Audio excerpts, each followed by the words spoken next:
Muchas voces del día es interesante, algunas vamos a conversar porque varias fueron ayer en la sesión en diputados, 7 horas creo que estuvieron escuchando al jefe de gabinete.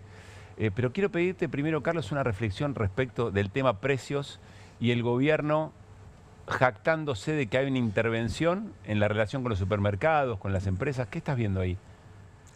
Bueno, yo diría el doble mensaje permanente, para decirlo de alguna manera. También lo vimos esta semana al presidente diciendo que el gobierno de Macri con Lacunza, ministro de Economía, defaulteó y lo llamó reperfilamiento, lo cual es verdad. Pero uno podría decir que escuchamos al ministro de Economía decir el dólar no está atrasado, hay algunos precios adelantados. O esto no es una devaluación, esto es un reacomodamiento del tipo de cambio. Esa es muy fuerte. Claro, es decir, a veces uno piensa que se subestima la capacidad de comprensión de la ciudadanía, ¿no? O que se abusa sobre la base de repetir e instalar ciertas cosas, de que finalmente entren y que al fin y al cabo no son ni más ni menos que la batalla cultural, es decir... Una ciudadanía que está también muy golpeada, que trajina todo el día. Obvio, pero ¿qué es la batalla cultural? Establecer este tipo de cosas. Uno podría decir, mirá, todo lo que anunciaron, el acuerdo con el Fondo Monetario Internacional, está lleno de regulaciones, desregulaciones que son regulaciones pro mercado, porque cuando te dice hay que eliminar derechos de importación. Claro, eso también es una nueva regulación. Es una nueva regulación, desregulante, valga el juego de palabras. Y con esto de los precios pasa igual.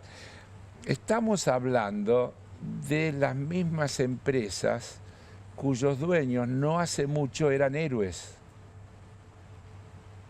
Acordémonos de... Así por el nivel de concentración que tiene. Esa es la palabra que dijo Milei. La palabra de Milei, claro. del encuentro del Yao Yao, por ejemplo. Ustedes son héroes. Ustedes son héroes. Bueno, el presidente ha dicho que Al Capone era un héroe, porque en definitiva justamente había desafiado las regulaciones que imponía el gobierno regulador de los Estados Unidos, que no dejaba que libremente se pueda consumir alcohol, y que cuando dejaron de regular se terminó el problema. Entonces que era un verdadero héroe Al Capone porque había promovido la libertad de mercado. Claro. Bien, entonces...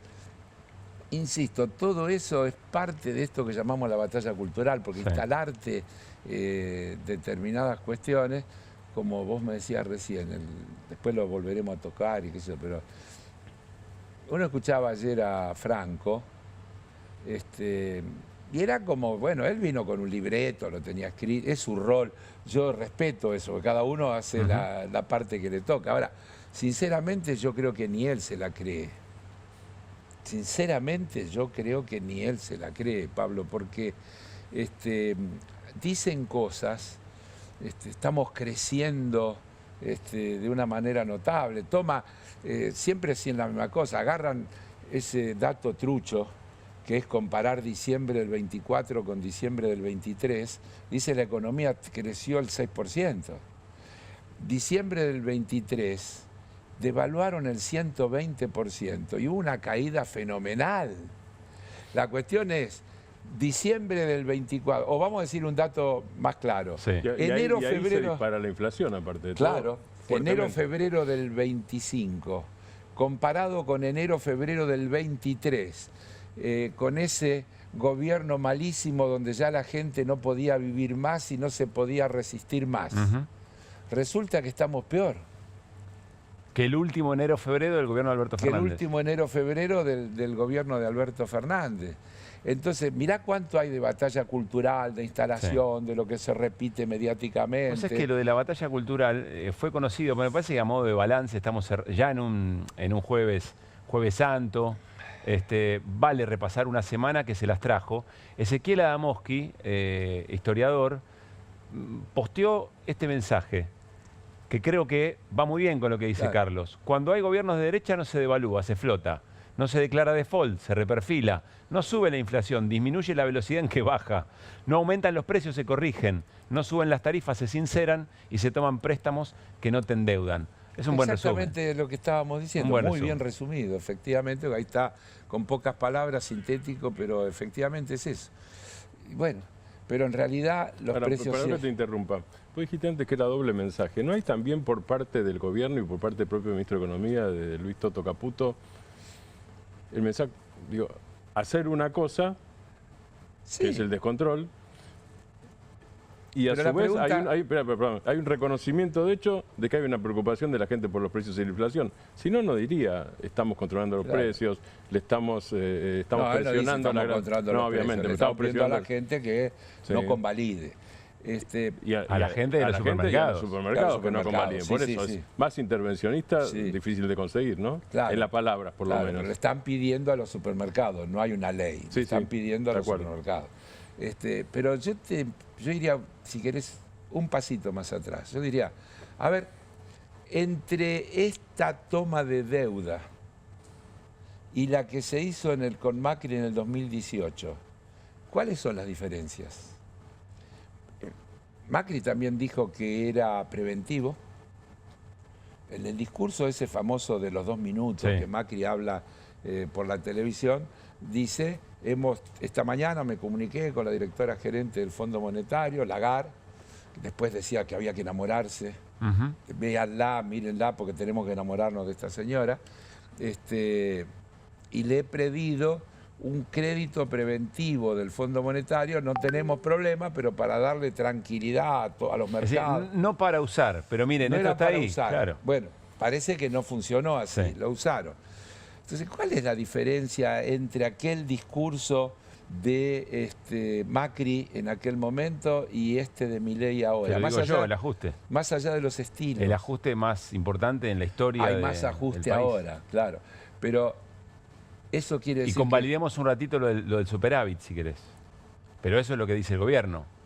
A diferencia del gobierno de Mauricio Macri, que tenía que hacerlo de verano, nosotros ya lo hicimos antes. Claro. Y por eso esta vez va a salir bien. Y es lo que dice Patricia Bullrich, ¿no? Que es, bueno, es todo el mensaje, dice Pablo, nosotros lo hacemos más rápido de lo que lo hizo Macri, por eso somos mejores. Claro, también Patricia Bullrich dice que antes cuando tiraba algunos gasecitos lacrimógenos le decían, che, pará, o balas de goma, y ahora no le dicen absolutamente nada y tiene manos libres. Ahí tampoco hay regulaciones. Ahí tampoco hay regulaciones. Pero volviendo, tomando lo que dice Pablo, el gobierno efectivamente dice, nosotros hicimos un ajuste más grande que lo que pide el Fondo Monetario, y por lo tanto no tenemos ningún problema. No es cierto. Es cierto que hicieron un ajuste más grande que lo que pide el Fondo Monetario, pero no es cierto que el Fondo Monetario le ha dejado de pedir. Primero, en el programa del Fondo Monetario aparecen varias cosas de las que casi no se ha hablado. La primera es que, cubriéndose de situaciones anteriores, hay una entrelínea donde los técnicos del fondo dicen que este crédito es de dudosa recuperación. Dice que el país está en problemas y que habrá que ver cómo hace para pagar, y que para pagar tendrá que avanzar en el camino de las reformas. Le hace ajuste. Es decir que, primero, no es cierto que el ajuste ya está hecho. Y lo que es cierto es que el ajuste no tiene fin. Dicho por el fondo. Dicho por el fondo. Acá hubo también una manera de manejar la cuestión. Habitualmente se conoce el acuerdo del fondo y después el gobierno habla y demás. Acá el gobierno habló... Acá primero lo Caputo, claro. Claro, Caputo y el presidente. Y después el presidente. Y después de Hay quien dice que integrante del fondo estaba mirando a Caputo a ver qué mensaje daba. Porque en ese mismo momento aparece el comunicado, pero bueno. Después apareció, sí, pero eso está todo pautado, está convenido, etcétera. Pero en realidad, si vos buscás en los medios, casi no aparecen los condicionamientos y las consideraciones de lo que dice. No, Georgieva, hoy en conferencia de prensa que hizo el gobierno argentino, está haciendo bien los deberes, estamos muy conformes con eso y lo felicitamos y demás. Porque Lagarde decía lo mismo. ¿Y quién lo dice entonces? Los técnicos del fondo, los que escriben el papelito, está lleno de sin embargo, sin embargo, sin embargo, está lleno de sin Perdóname, embargo. Carlos, hay otra cosa en la ¿Se letra. entiende lo que quiero decir? claro. Hay otra cosa en la letra no tan chica. Más, uno Sí. de los directores de esas áreas, una mujer, no me sale el nombre, no quiso firmar, no firmó. Porque dicen que estaba en desacuerdo, porque dice, nos vamos a meter en un lío. Vos fijate que todos los que firmaron la vez anterior, después lo sacaron, Así es. porque no era insostenible. El acuerdo con Macri, el préstamo Macri. Y el Comité Independiente de Evaluación, que es un comité que evalúa post lo que dio, dice que ese crédito no se tenía que haber dado y que era impagable y qué sé yo cuándo, cosa que va a volver a decirse. Ahora, mientras tanto, sigue el ajuste, sigue la apertura, sigue la destrucción de empleo, sigue la destrucción de pymes, sigue la destrucción de todo ese aparato productivo, y vamos a decirlo sin vuelta, para latinoamericanizar a la Argentina en el peor sentido de la palabra, porque sería muy bueno que Argentina se latinoamericanizara en el sentido de la integración regional para, junto a los otros países de la región, enfrentar los desafíos que hoy te presenta este mundo, y no al revés, que Argentina se pretenda diferenciar y decir nosotros somos los más obedientes, los que más hacemos lo que dice Estados Unidos. Vos decís quitarle el gran distingo que tiene Argentina, que es su clase media. Que es su clase media, claro. ¿Y esa clase media en qué se representa? En que, a diferencia de la mayoría de los países de la región, Argentina desarrolló una industria, Argentina tiene un desarrollo en ciencia y tecnología más educación altísimo, pública, tiene salud más pública. educación pública, más salud pública. Entonces, cuando te tiran al pasar... Alguien debe decir, Miren mirá Perú. si no hay para ajustar en Argentina todavía Claro. respecto Bueno, de... hay una cosa pero que no a los pobres. Perdón, Carlos, hay una cosa Está que bien, está... pero es muy importante, Hay- Esteban, hay no se algo dice terminar esta habitualmente. idea. Sí, No a dale. los pobres, probablemente. Termine. Y por eso el fondo dice, y Georgieva repite, hay que atender a los programas que protegen a los sectores más bajos de la sociedad. Y es probable que dentro de ese acuerdo la idea sea, bueno, a estos que están viviendo de los mínimos, mantenerlo Sí. ahí, ya peor no pueden estar. ¿Dónde hay tajada? Aquí está, en el sector textil, en todo el sector manufacturero que se ha desarrollado. Sí, también en la ciencia y la Argentina, tecnología, la educación ciencia y la salud. tecnología, la educación, en la salud, que es donde, Milei lo volvió a decir estos días, vamos a seguir achicando el Estado. Sí, Martín.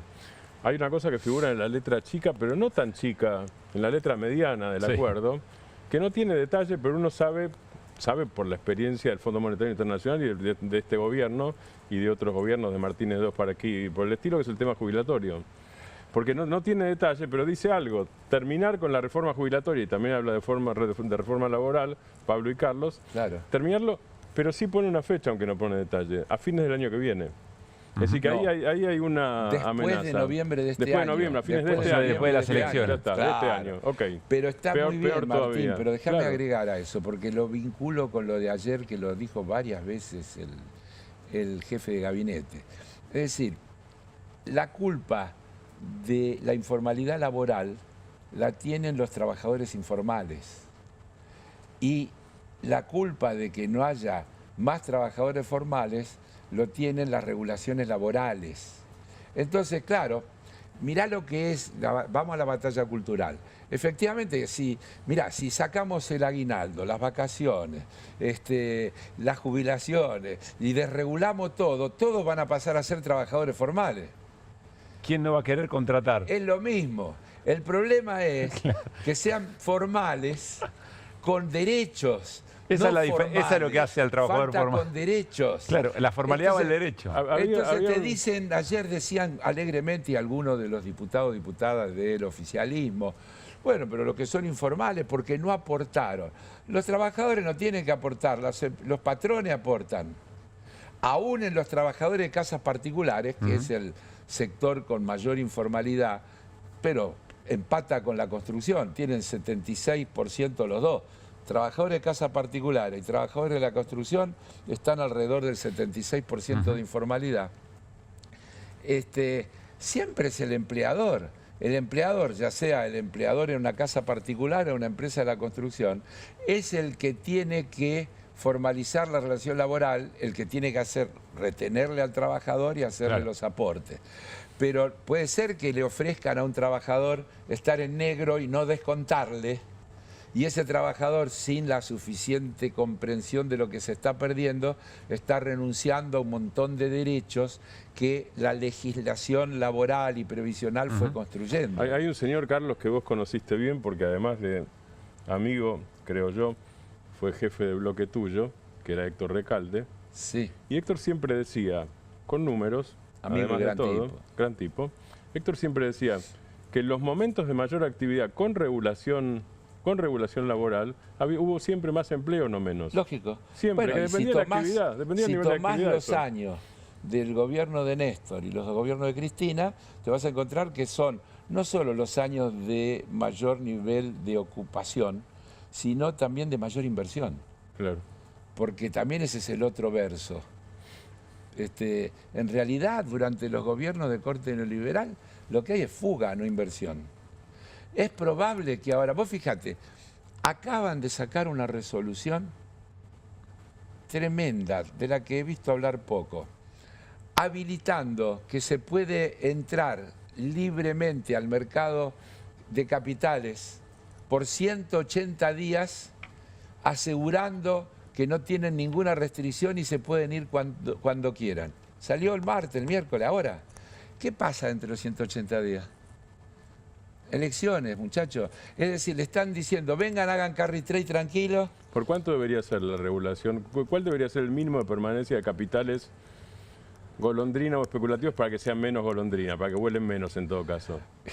En realidad, vos lo que tenés que tener es otra economía y no depender de capitales que entran a especular. Nunca está bien. Pero ya que los tenés, ¿qué mínimo? Me acuerdo, en Brasil, Fernando Henrique Cardoso le puso en algún momento un mínimo de 2 años. Y estamos hablando de Cardoso centro-derecha, no Cuanto más largo sea, más estable y menos daño. Y cuanto más corto es porque si no, no te vienen. Claro. Pero el problema es que la Argentina no puede depender de capitales especulativos que vengan a fortalecer la reserva a cambio de una tasa de interés en la que ganan haciendo bicicleta. Porque acá nadie dice, o muy pocos decimos, que no hay magia y que no hay creación de riqueza financiera. Entonces, cuando alguien está ganando con la tasa de interés, alguien está perdiendo. ¿Sabes quién pierde? La Nación. Después hay que ajustar, no el diario La Nación. Para cumplir con el pago de esa tasa de interés. Claro, pero es lo mismo todos estos días. Vos ves que bajan las acciones, suben las acciones. En el medio hay gente que se asustó y vendió, hay otro que por ahí es el que opera, que baja, que compró y a los 2 días subió. ¿Quién se hace cargo de esas pérdidas? Porque hay unas transferencias de ingresos fenomenales. Estamos todos hablando del Libra. Y yo te digo que hay algunos libras monumentales de que están absolutamente, digamos, naturalizados. De lo que no se los identifica como que no se lo identifica tal. como un problema, porque ese es el mercado. Ese es el mercado. Le quiero preguntarle a Carlos cómo está evaluando lo que el gobierno implementó a partir del lunes pasado. Pero antes de eso le pido a la producción con tiempo, para que no se enoje, si podemos recuperar el tramo ayer de Franco, antes de ayer, con Jonathan Viale, cuando habla sobre reforma previsional, y ese final que quiero guardar para Carlos, porque Carlos viene diciendo algo que ahí se confiesa. En un ratito lo compartimos. Carlos, ¿le salió bien al gobierno al final? Mirá, el dólar está abajo de los 1.200. A vos te consta que yo te dije, no sé si lo dijimos al aire, pero charlando te dije que yo creía que para el corto plazo tenía que funcionar. Si vos, fue al aire, sí. Fue al aire. Bueno, si vos traes 20.000 palos y engrosar la reserva, todos los que estaban queriendo irse porque creían que había una devaluación inminente, se quedan. Y entonces, lógicamente, yo dije que se iba a ubicar en los 1.200 y pico, una cosa por el lo que vos dijiste, que yo recuerde, es que no va a ir al techo. Exactamente, que iba a haber una relativa estabilidad por un tiempo. Así es. Seguramente hasta la Ahora, pero los problemas que había antes respecto del dólar... Es que los problemas de la Argentina no son financieros, los problemas de la Argentina son de la economía real. Es una ficción creer que porque ellos logren que se pare la corrida, porque entró un crédito, pero quiero decir que ese crédito, entre otras cosas, devenga 6 y pico % de interés. Es decir, que si entraron 20.000 palos, tenemos 1.200, 1.300 millones de dólares más de intereses por año. Por eso solo, más lo otro de Y hay que juntar los dólares para pagar eso. Para pagar eso. Y como el lema es equilibrio fiscal, más ajuste, no hay otra manera. Pero en los términos del propio gobierno o de quienes estaban quejándose por un dólar muy bajo, hoy un importador... Pero no le puede funcionar, porque esto es frazada corta. Pero espera, cierro con esto. Sí. Si alguien tenía que liquidar, a estos dólares no va a liquidar. Por eso. Y si alguien tiene que importar, va a aprovechar a importar, va a tensionar más sobre los dólares. Y el gobierno encima tiene que comprar, creo que son 4.500 millones de dólares para mitad de año. Liquiden para cumplir con el programa. Y entonces, con el programa. Bueno, por eso frazada corta. Por eso el presidente, campeón de la libertad del mercado, dice: apúrense a liquidar antes del 30 de junio, porque el 30 de junio vuelven a subir las retenciones. Acá, dos cosas. Primero, así estaba anunciado cuando las bajaron hasta el 30 de junio. Así que no tiene que hacer absolutamente nada el gobierno, simplemente tiene que dejar que se cumpla el plazo y a partir del 1 de julio se vuelve a la soja al 33%, etcétera, etcétera, retenciones.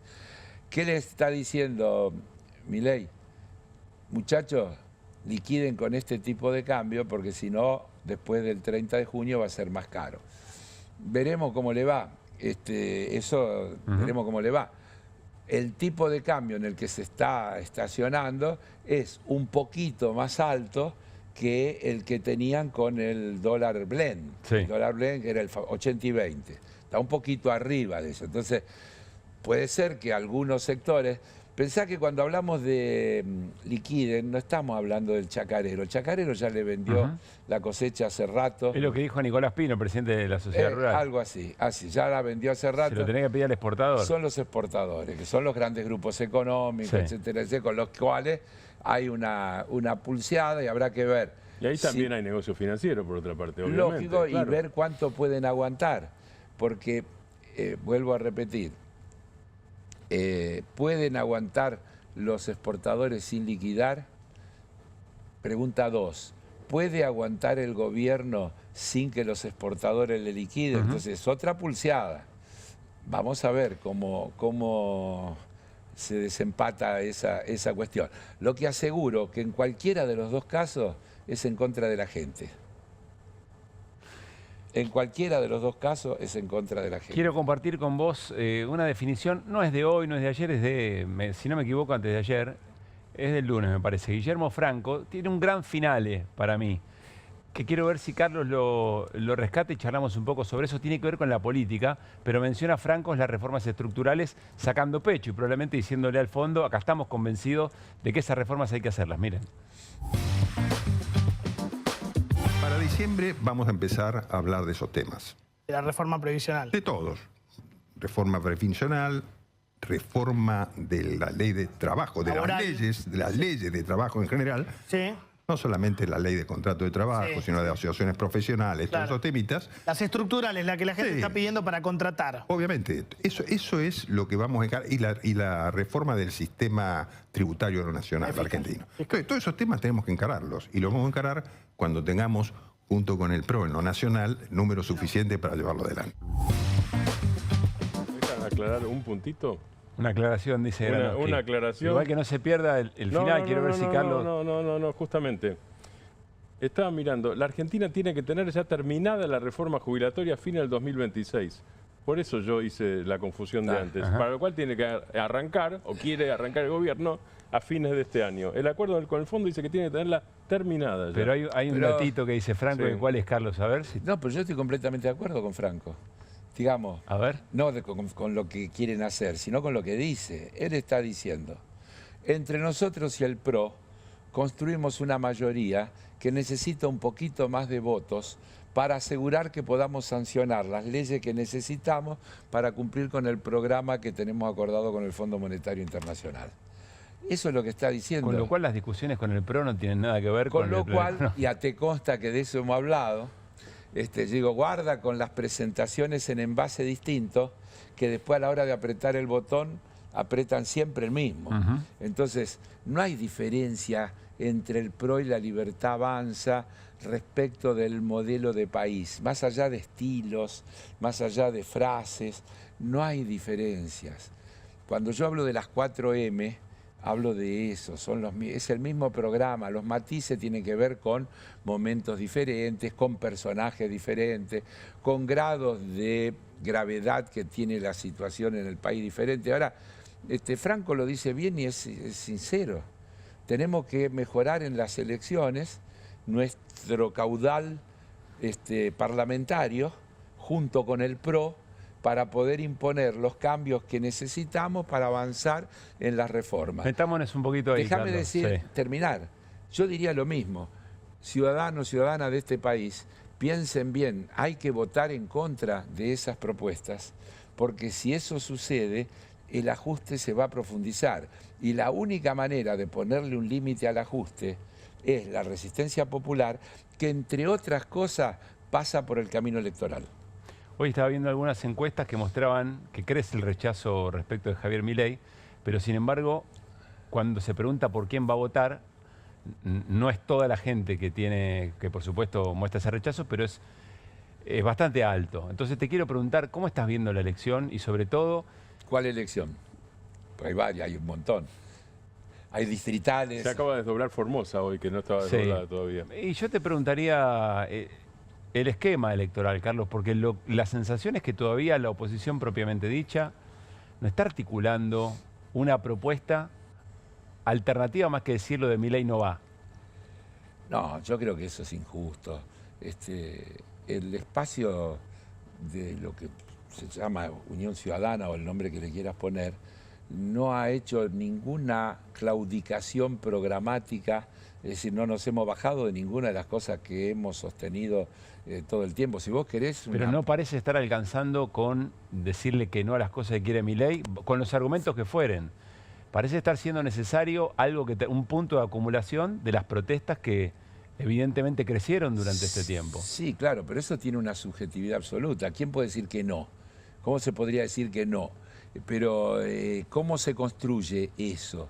En definitiva, otra vez vamos a volver a la batalla cultural.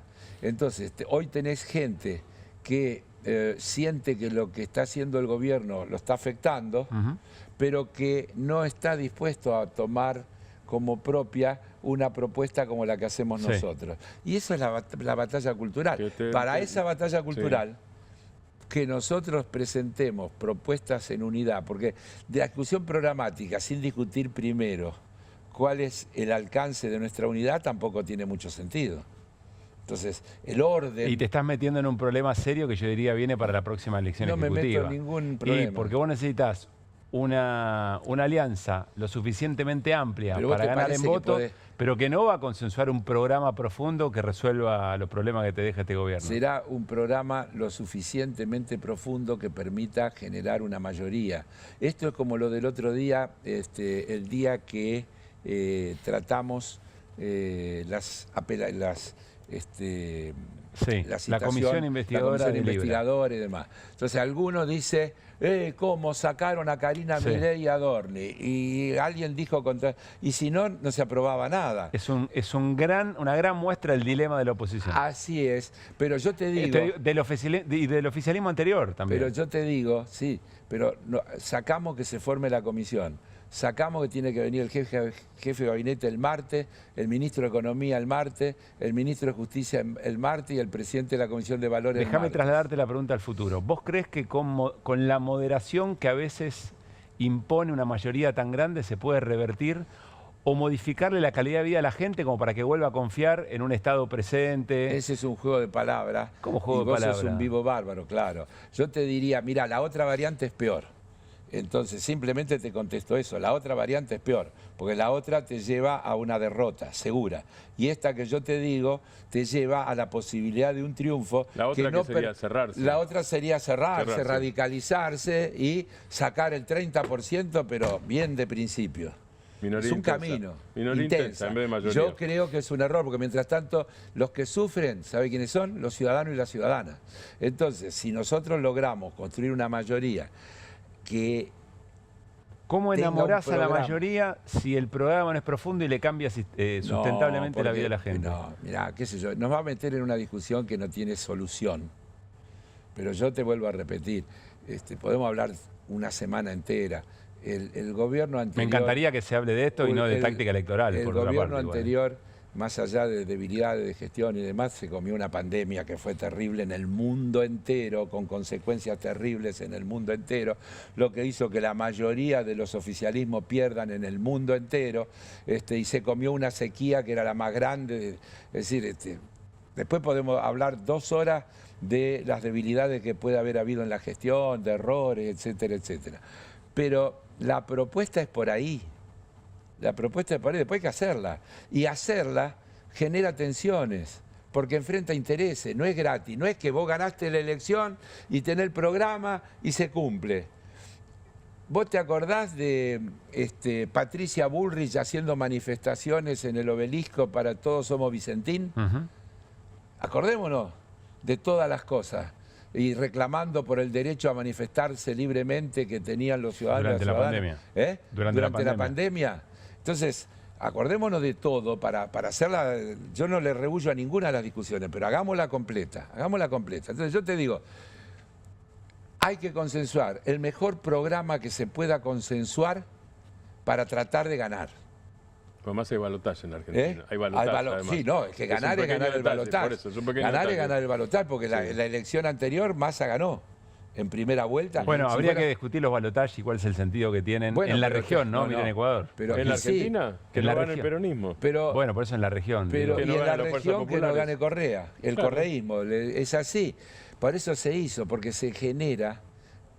Si vos tuvieras una elección de una vuelta sola, gana la minoría más intensa, digamos. La primera minoría. La primera minoría, como era históricamente. Ahora, también es cierto que hay países como Estados Unidos que eso no sucede porque tenés un fenómeno bipartidista, donde de hecho en la primera vuelta de ellos son las internas de los partidos, las primarias. Claro. En esas primarias se delinean los candidatos, el programa, etcétera, etcétera. Y después se da como un balotaje, una suerte de balotaje. Carlos, nos tenemos que ir, pero por sí o por no, viste que es hermoso, es el que hacemos. No es mirá mucho... si se la hicieran hoy a Milei las mismas preguntas que le hizo Massa en aquel debate. Que creo que le decía por sí o por no también, ¿no? Sí, por eso. Sí. Pero la misma pregunta, porque le preguntó de un montón. Sí. Buscátelo, vos sos periodista. Hay que repasarlo. Buscátelo, repasalo y hagámosle ahora las preguntas por sí o por no. A ver, por sí o por no. Sí. ¿No es más interesante este debate respecto de los alcances de un programa, de cómo construir mayoría, de cómo interpelar, que alguna que otra discusión que se está dando desde la oposición en los medios? Sí. No tengo duda, pero después todos somos seres humanos. Yo te voy a decir... Mirá qué malos que son en la producción. No, pero está bien. No, pero está bien esa. Te voy a decir 2 cosas. Sí. Te voy a decir una cosa. Primero, yo creo que se está avanzando en la construcción de unidad. Yo hoy he leído, por ejemplo, que todo esto de Infran y demás, y yo creo que va en la misma línea, que Infran está convocando al Congreso del PJ. Yo creo... Lo dan como negativo, que está planteando un reparto de cargos en las listas y que sea equitativo entre los 2 grandes grupos. Tendrá que ser entre 3, seguramente, principalmente. Yo te diría, mirá, me voy a quejar. El principal problema es que a los más chicos siempre nos dejan afuera. Porque con este tema de que tienen que repartirse entre ellos, a partido como el que yo presido, generalmente nos dan escasa participación en las listas. Pero te voy a decir algo que vos no lo vas a decir. Como siempre votan con coherencia, descuentan que van a estar ahí. Como siempre se comportan con coherencia, descuentan que van a estar ahí. Entonces, yo se lo he dicho en alguna discusión. Como nosotros somos coherentes, no tenemos precio. No tenemos precio. Porque no condicionamos nuestro apoyo a cargos, sino a proyectos. Y como siempre vamos con el proyecto que apunte a mejorarle las condiciones de vida a los y las argentinas, nosotros vamos a estar siempre, creo, en el lugar correcto, que es en el que tenemos que estar. Yo quiero molestar. Y cerramos, tenemos que cerrar. Yo quiero molestar con algo. No hay elecciones sin pelea por listas. No existe en el mundo ni en la historia. Yo también estoy de acuerdo. No dije lo mismo. Digo, no hay discusión sin Vamos sin más discusión allá, sobre es muy importante electoral. la discusión de la lapicera. No hay discusión sin táctica electoral, no existe. Sigámosla, Carlos. Cuando sabés que yo estoy para seguirla, así que Gracias me por haber encanta. venido. Vine hoy, Sí, mirá sí. lo que soy. Vos viniste de la calle igual que yo y estoy acá.